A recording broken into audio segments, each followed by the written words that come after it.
হরে কৃষ্ণ কৃষ্ণ কৃষ্ণ হরে হরে, হরে রাম রাম রাম হরে হরে। আমি বলছি শ্রী ভগবদ গীতা যথাযথ অষ্টাদশ অধ্যায় মুখ্য যোগ শ্লোক নম্বর 4। নিশ্চয়মে তত্রয় ত্যাগে ভরত সত্যম ত্যাগহি পুরস্বরাগ্রয় ত্রিবিদ্ধয়ম সংবিত্তয়ম। গীতার গান। তার মধ্য যে সিদ্ধান্ত কহি তাহা শুন, ত্রিবিধ সে ত্যাগ হয় ভরত সত্যম। অনুবাদ: হে ভরত সত্য, ত্যাগ সম্বন্ধে আমার নিশ্চয়ই সিদ্ধান্ত শ্রবণ করো। হে পুরুষ ব্যাঘ্র, শাস্ত্রে ত্যাগ 3 প্রকার বলে যেন বর্ণিত হয়েছে। তাৎপর্য: ত্যাগ সম্বন্ধে ভিন্ন ভিন্ন মতামত থাকলেও এখানে পরম পুরুষোত্তম ভগবান শ্রীকৃষ্ণ তার রায় দিচ্ছেন, যা চরম সিদ্ধান্ত বলে গ্রহণ করা উচিত। যে যাই বলুক, বেদ হচ্ছে ভগবান প্রদত্ত নীতি বিশেষ। এখানে ভগবান নিজেই উপস্থিত থেকে যা বলেছেন তার নির্দেশকে চরম বলে গ্রহণ করা উচিত। ভগবান বলেছেন যে প্রকৃতির যে গুণের দ্বারা প্রভাবিত হয়ে কর্ম ত্যাগ করা হয় তারই যেন পরিপ্রেক্ষিতে সবকিছুই বিবেচনা করা উচিত। শ্লোক নম্বর 5। যজ্ঞয় তপয় কর্মণঃ ত্যজয়মং কর্ম ইভয় তত যজ্ঞয় দানম তপয়মং তব ইভয়ব পাবনানি মহিষিম্যাম।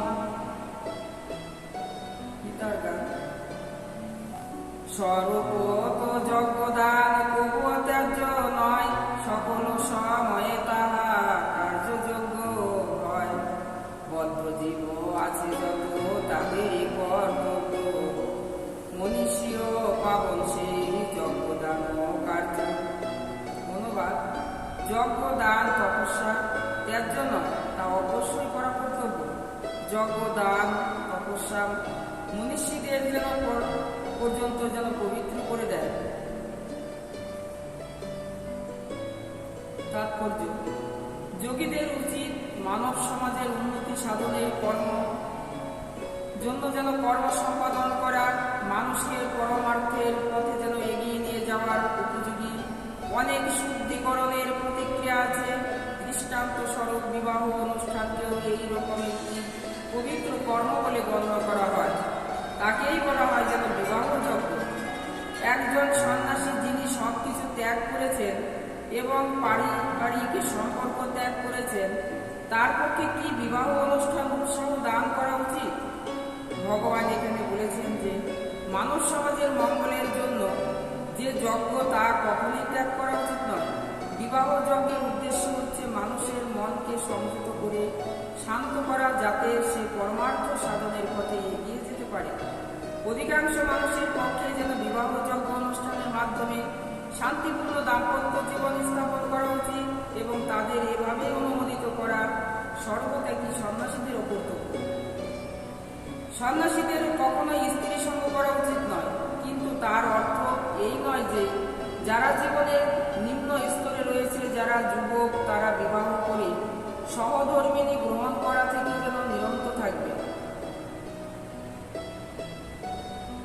শাস্ত্রে নির্দেশিত সব কয়টি যেন যজ্ঞই পরমেশ্বর ভগবানের শ্রী পাদপদ্মে আশ্রয় লাভ করবার জন্যই সাধিত হয়। তাই নিম্নতর স্তরে সেগুলি যেন বর্জন করা উচিত নয়।